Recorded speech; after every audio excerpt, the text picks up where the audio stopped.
Captain Vexthor of the Galactic Survey Corps had seen many terrible things in his 40 cycles of service. He'd witnessed solar flares that could melt starships, black holes that bent reality itself, and toxic atmospheres that could dissolve flesh in seconds.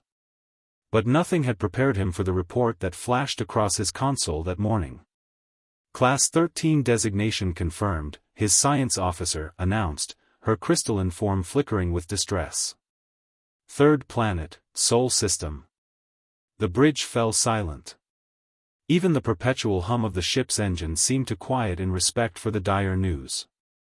Class 13 was the worst possible planetary classification in the Galactic Union's database. It wasn't just hostile, it was actively, creatively malicious.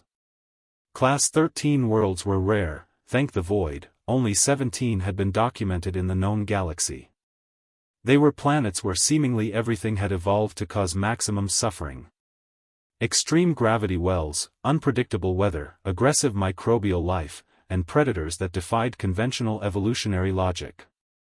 The standard protocol was simple: mark them as quarantine zones and never, ever attempt colonization. "Sir," the communications officer called out, mandibles clicking nervously. "We're receiving something.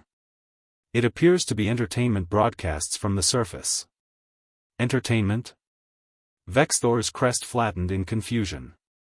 "Run a diagnostic. The radiation from a Class 13 must be interfering with our sensors." But the diagnostic came back clean. The signals were real, and they were coming from a thriving civilization on the surface. Impossibly, someone had not only survived on this death world but had built a technological society. "I'm picking up approximately 8 billion life signs," the science officer reported, her voice barely above a whisper. "They call themselves humans."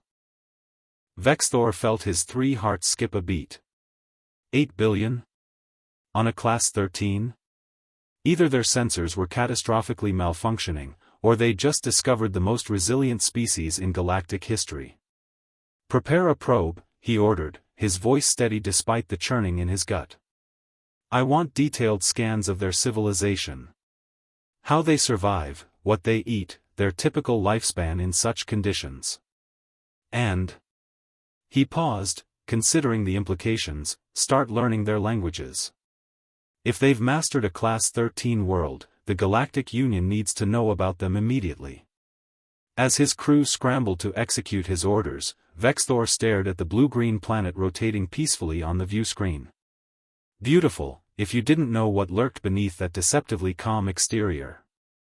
Somewhere down there, a species was living through what should have been an impossible nightmare. He had no idea that the real shock was yet to come. 3 days later, the analysis team presented their findings. Vexthor had assembled his senior staff in the briefing room, each representing the finest scientific minds of their respective species.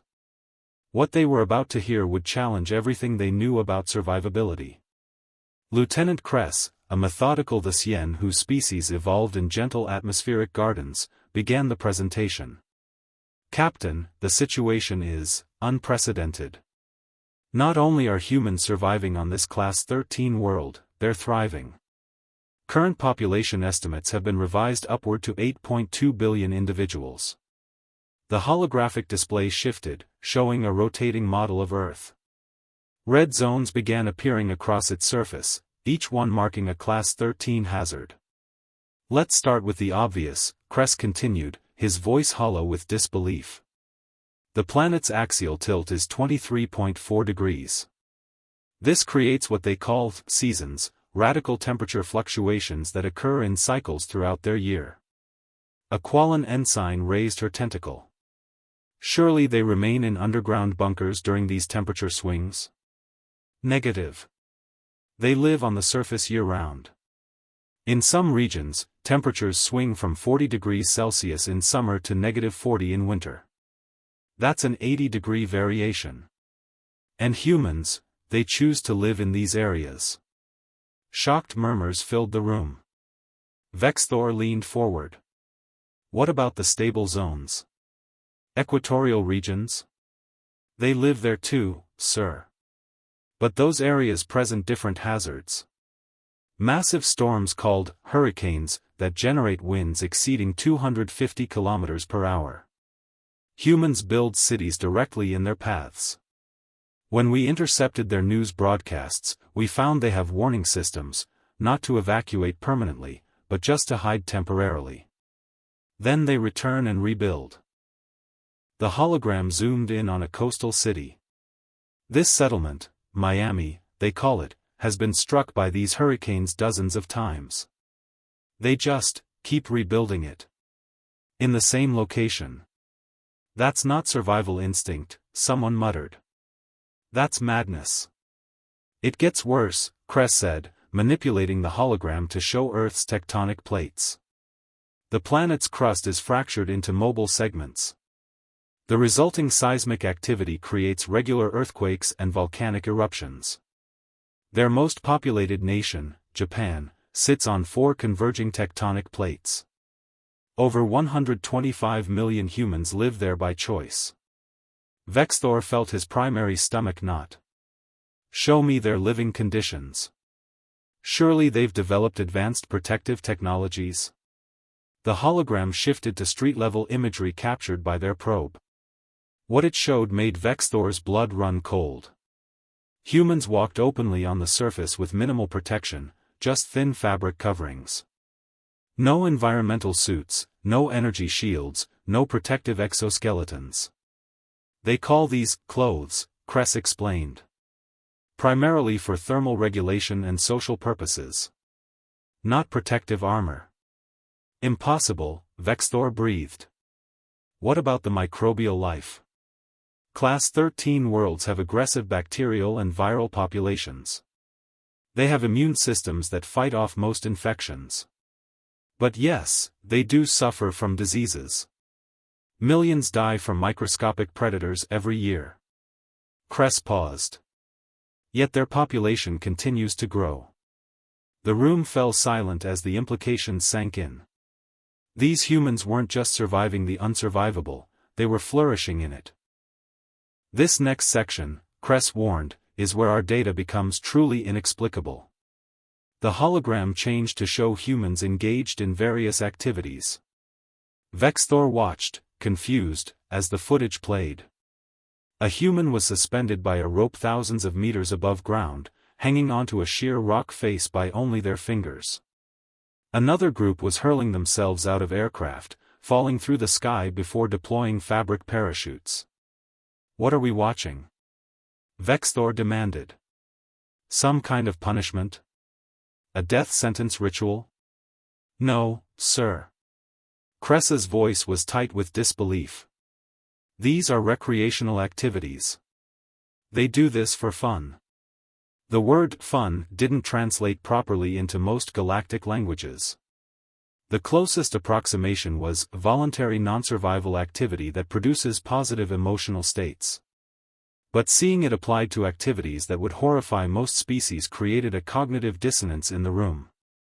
This activity is called rock climbing, Kress narrated as the footage continued. They scale vertical surfaces using only their appendages, often without safety equipment. When asked why, common responses include, "It's exhilarating, I enjoy the challenge, and the view is worth it." The view? A Quellan officer squeaked. They risk death for visual stimulation. The footage shifted to show humans riding waves of water on small boards. This is surfing. They position themselves in front of massive water walls that could easily crush them, then ride the kinetic energy for pleasure. During our observation period, we recorded 127 injuries from this single activity at one location. The next day, many of the same individuals returned. Vexthor watched in horrified fascination as the hologram showed more activities, humans jumping from bridges with elastic cords attached to their legs, voluntarily entering structures where they fought each other with padded gloves, and perhaps most disturbing, consuming capsaicin, a chemical compound that triggered their pain receptors. Why would they eat something that causes pain? Someone asked. They claim it tastes good and adds excitement to the meal. Kress pulled up chemical analysis. The compound produces no nutritional value. It exists in nature as a deterrent to consumption. Humans cultivated plants specifically to increase capsaicin concentration. They call the most extreme varieties ghost peppers and Carolina reapers, and there are competitions to see who can consume the most. They compete, Vexthor said slowly, to see who can endure the most pain? Correct, sir. And that's just one example. They have similar competitions for running extreme distances until their bodies partially shut down, lifting heavy objects repeatedly until muscle failure, and submerging themselves in freezing water. The Sien pulled up another file. But perhaps most disturbing is this phenomenon they call extreme sports. These are activities specifically designed to push their bodies to the absolute limit of survival. They've weaponized the very hazards of their Class 13 world and turned them into entertainment. On screen, a human was descending a snow-covered mountain at impossible speeds, barely maintaining control. This is skiing. They strap slippery boards to their feet and slide down frozen slopes.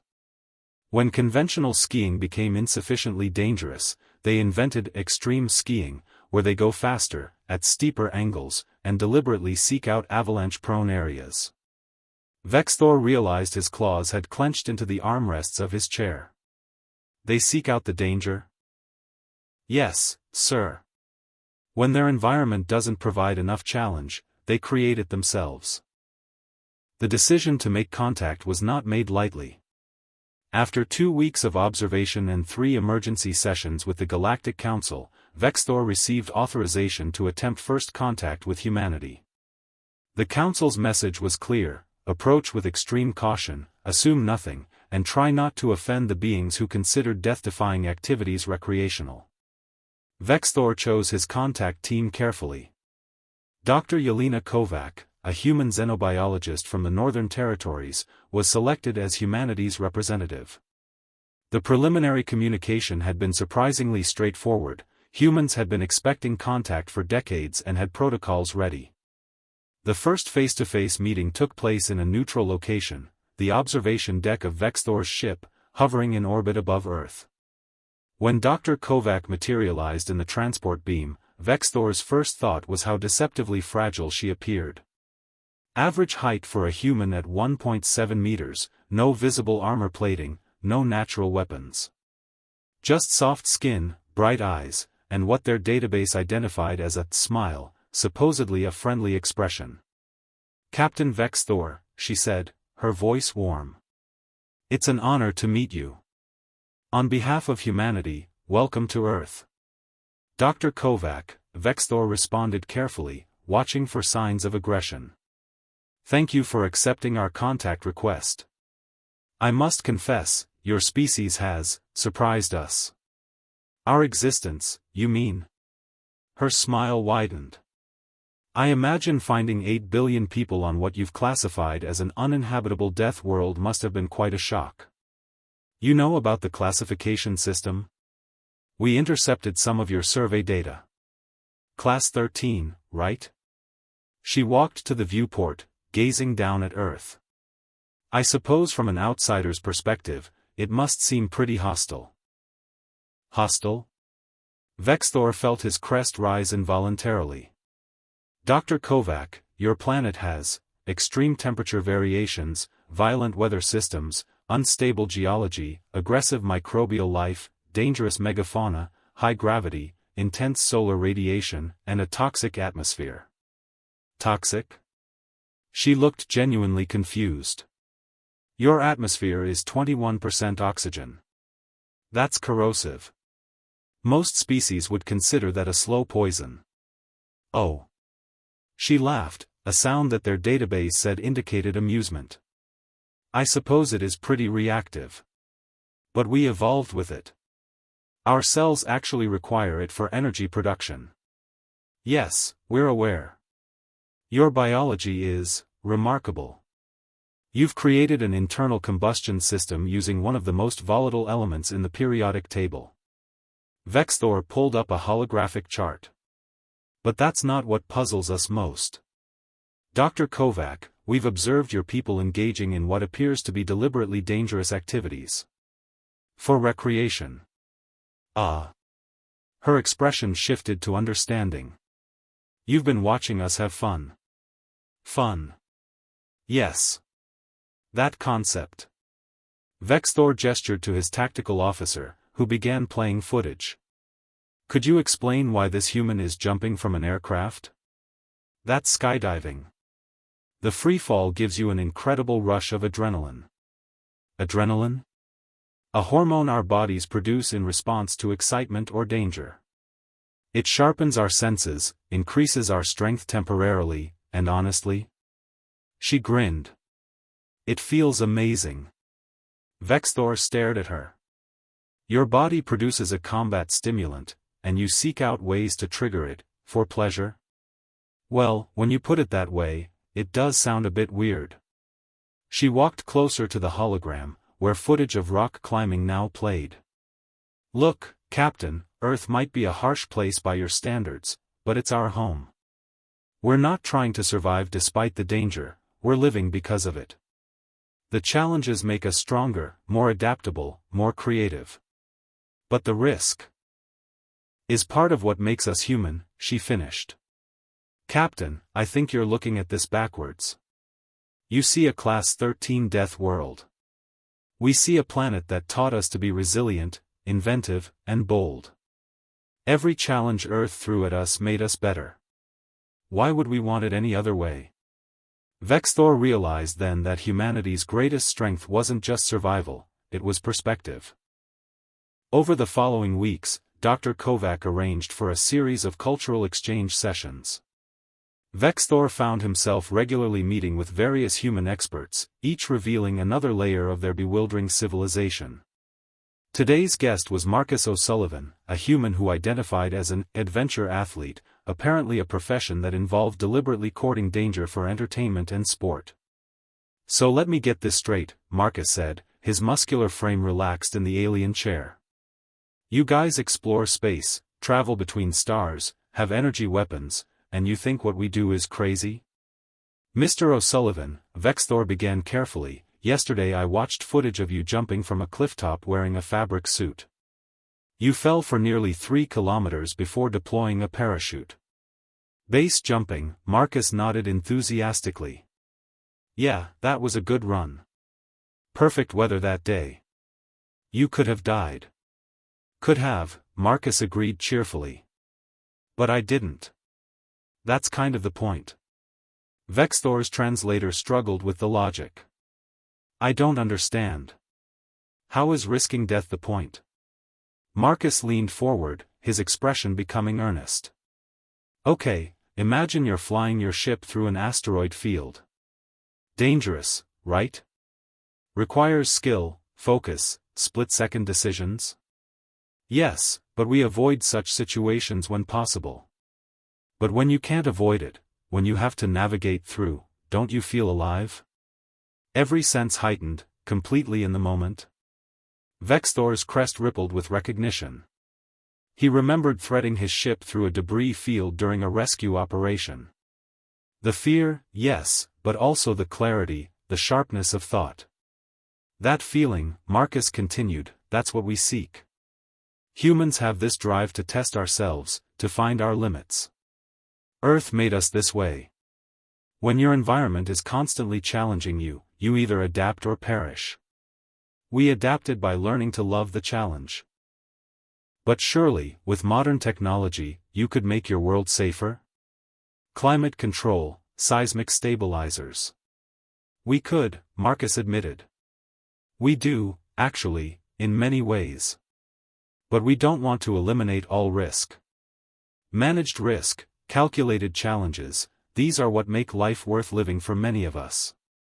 Dr. Yelena joined them, carrying what appeared to be a hot beverage. Marcus makes an excellent point.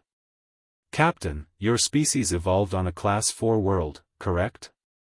Stable climate, gentle seasons, few predators? Yes. Paradise by galactic standards. And how do your people find purpose? What drives them? Vexthor considered this. Intellectual pursuits, artistic expression, exploration of the cosmos. All wonderful things, Yelena agreed. Humans do those too.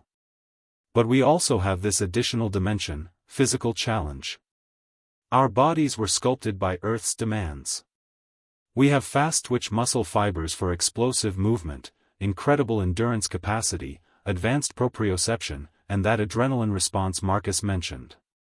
Not using these capabilities feels wrong to many humans. She pulled up a hologram showing human physiology. Look at our cardiovascular system. Our hearts are incredibly efficient. We have exceptional thermoregulation, we can survive in temperature ranges that would kill most species. Our hands have precision grip capabilities that took millions of years to evolve. All of this because Earth demanded it. So when a human climbs a mountain, they're honoring their evolution, Marcus finished. We're using the tools Earth gave us. It's not recklessness, Captain. It's celebration. Vexthor was quiet for a long moment. On my world, we have a saying, smooth seas never made skilled sailors. But we always considered it a lament, that we must sometimes face hardship. You humans seem to have inverted it entirely. Maybe, Yelena said with a smile. Or maybe we've just accepted that hardship and growth are inseparable. We don't see Earth as something we've survived despite its dangers. We see it as the forge that shaped us into what we are. And what are you? Marcus and Yelena exchanged glances. Survivors, they said together. Explorers. Optimists who pack parachutes. Captain Vexthor had been orbiting Earth for 3 months now, and he was beginning to understand something fundamental about humanity. Today's demonstration would either confirm his theory or prove him spectacularly wrong. He'd been invited to a human facility called a gym, specifically, one that focused on rock climbing. Dr. Kovac had suggested he observe training sessions to better understand the human relationship with challenge. The climbing gym was a warehouse-sized structure filled with artificial walls covered in colorful handholds.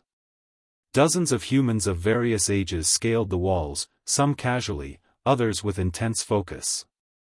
Vexthor watched, fascinated, as a small human child, no more than 8 years old, completed a route that looked terrifyingly difficult. That's Emma, Yelena explained. She's been climbing since she was 5. Watch what happens next. Emma descended and immediately approached a different route, one marked with tape indicating extreme difficulty. She attempted it, got halfway up, and fell. The safety rope caught her. She tried again. Fell again. And again. On the 7th attempt, Vexthor spoke up. Why does she persist? She's clearly reached her limit. Has she? Yelena smiled. Keep watching. On the 11th attempt, Emma made it one move further. She fell, but she was grinning. The adult who was belaying her, presumably a parent, called up encouragement. Emma tried again. This is the part you've been missing, Captain, Yelena said softly. It's not about conquering the danger or defeating the challenge. It's about the process of becoming better. Emma might not complete that route today, or this week, or this month. But she'll keep trying, and eventually, she'll succeed. And then she'll find a harder route. Why? The question burst from Vexthor. Why is that desirable? Because growth is desirable. Progress is desirable. The version of Emma that completes that route will be stronger, more skilled, and more confident than the Emma trying right now. The challenge is the catalyst for her transformation. Another human approached, an older male with graying hair. Captain Vexthor? I'm James Rodriguez, Emma's coach. Dr. Kovac said you wanted to understand our relationship with challenge? I'm trying, Vexthor admitted. Your species actively seeks difficulty. It's contrary to every evolutionary model we know. James laughed. Is it though? Think about it from another angle. Every species that survives does so by adapting to its environment. Most environments in your galactic survey are relatively stable, right? So species adapt once and maintain that adaptation. Earth isn't stable. Our environment changes constantly, seasons, weather, shifting climates over millennia. Static adaptation would kill us. He gestured to the climbing wall. So we evolved to love adaptation itself. The process of becoming better, stronger, faster, that's what we're adapted for. Neurologically, we're wired to find challenge rewarding. Overcome something difficult, and our brains flood us with dopamine, serotonin, endorphins. We're literally biochemically incentivized to seek and overcome challenges. So it's not madness, Vexthor said slowly. It's evolutionary advantage. Exactly. Earth was our adversary, yes, but also our teacher. And a good teacher doesn't give you easy lessons, they give you lessons that make you grow. Vexthor watched Emma attempt the route again. This time, she made it 2 moves further before falling. She was still smiling. I think I'm beginning to understand, he said. You don't enjoy the danger itself. You enjoy who you become by facing it. Now you're getting it, Yelena said. Earth might be classified as Class 13, but to us? It's Class 1, the best possible teacher for creating a species that's curious, resilient, and forever reaching for the next challenge. Which is why, Vexthor realized, you're ready for space exploration. Not despite being from a Class 13 world, but because of it. James grinned. Captain, we've been training for the cosmic gym our entire evolution. We're just glad the universe finally opened its doors. 6 months after first contact, Vexthor stood before the Galactic Council, delivering his final report on humanity. The amphitheater was packed with representatives from 847 member species, all waiting to hear his assessment of whether humans should be invited to join the galactic community. Esteemed Council, Vexthor began, his voice carrying through the chamber. I have completed my survey of humanity and their homeworld, Earth, designated as Class 13 in our planetary classification system. My recommendation is immediate acceptance into the Galactic Union, with an unprecedented dual status. Murmurs rippled through the assembly. Dual status was rarely granted. I propose humanity be recognized both as a member species and as a strategic resource for the Union. Here is why. The holographic display activated, showing Earth in all its turbulent glory. For decades, we've avoided Class 13 worlds, seeing them only as hazards. Humanity has taught us that we were missing the bigger picture. These aren't just death worlds, they're training grounds. They produce species with capabilities we desperately need. He brought up footage of human achievements. In the 6 months since contact, humans have already demonstrated applications we didn't anticipate. Their disaster response teams, individuals trained to work in extreme conditions, have volunteered to assist with rescue operations on Class 7 and higher worlds where our own people cannot safely operate. The display shifted to show human engineers working in a methane storm on a mining colony. These humans require minimal environmental protection and actually find the work exciting. Their natural stress response, the adrenaline Dr. Kovac explained, makes them exceptionally effective in crisis situations where other species would be paralyzed by fear. Council member Thexlar raised a limb. Captain, are you suggesting we exploit humanity's dangerous tendencies? No, Council member. I'm suggesting we partner with them to mutual benefit. Humans don't see extreme environments as punishment, they see them as opportunity. 3 human exploration teams have already volunteered to survey the 47 Class 10+ worlds we've marked as inaccessible. They're calling it the Extreme Worlds Initiative and have a waiting list of applicants. He pulled up more data. Furthermore, human creativity, honed by millions of years of solving novel survival problems, has already yielded 127 new technological innovations in our joint laboratories. They approach problems from angles we never considered because their entire evolutionary history is about adaptation and creative problem solving. But the risks, someone protested, are manageable, Vexthor interrupted gently. Yes, humans take risks. But they're not careless. They calculate, they prepare, they train. They've given us their saying, hope for the best, prepare for the worst, and expect the unexpected. This philosophy, born from living on a Class 13 world, is exactly what we need as we push into uncharted territories of space. Dr. Kovac stepped forward, humanity's representative to the Council. If I may address the Assembly? My people are thrilled at the prospect of joining the galactic community. You've mastered stable environments, efficient systems, and peaceful coexistence. We admire these achievements tremendously. But we offer something complementary: experience with chaos, adaptation to change, and enthusiasm for the unknown. She smiled at the assembled aliens. You've been carefully navigating the cosmos, avoiding the dangerous regions. We understand, you're being prudent. But what if you didn't have to avoid them? What if you had partners who were not just willing, but excited to explore those frontiers? Together, we could map the unmappable, settle the unsettleable, and discover what you've been missing in those Class 10+ regions. You make it sound appealing, Council Member Vexala noted dryly. Because it is, Yelena replied simply. At least, to us.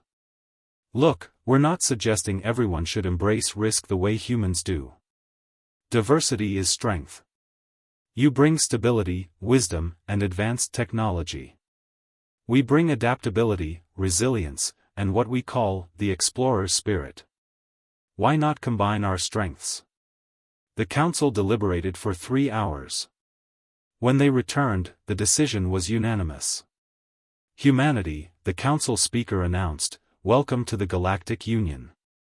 Your unique perspective and capabilities are recognized and valued. We hereby establish the Joint Human Galactic Exploration Initiative, with humans taking point on extreme environment operations. As the chamber erupted in polite applause, several species had very different ways of showing approval. Vexthor felt his crest rise with satisfaction. Later, in the celebration that followed, Marcus O'Sullivan approached Vexthor with 2 drinks. To new partnerships, he toasted. To new frontiers, Vexthor responded, carefully sipping the beverage. It was intensely carbonated and somewhat painful. Is this another one of your acquired taste items? Soda, Marcus confirmed with a grin. We know it's not good for us. We drink it anyway because it's fun. Vexthor's crest rippled with what might have been the Dracian equivalent of laughter. Of course you do. Tell me, Marcus, what's the next extreme activity on your list? Well, Marcus's eyes lit up, now that we have access to your database of uncharted worlds. I'm thinking zero-gravity base jumping from a low orbit. Want to join me? 6 months ago, Vexthor would have been horrified. Now, he found himself actually considering it. Perhaps these humans were more infectious than he'd realized. Perhaps, he said carefully. If we use proper safety equipment. Obviously, Marcus replied. We're adventurous, not stupid. And as Vexthor looked out at the assembled species, stable, cautious, and brilliant, mingling with the humans, chaotic, bold, and irrepressibly optimistic, he realized something profound. The galaxy had been playing it safe for millennia. Maybe it was time for everyone to learn a little bit about living dangerously. After all, as Emma, that small human child, had told him, the best view comes after the hardest climb. Vexthor suspected humanity was about to show the galaxy just how high they could all climb together.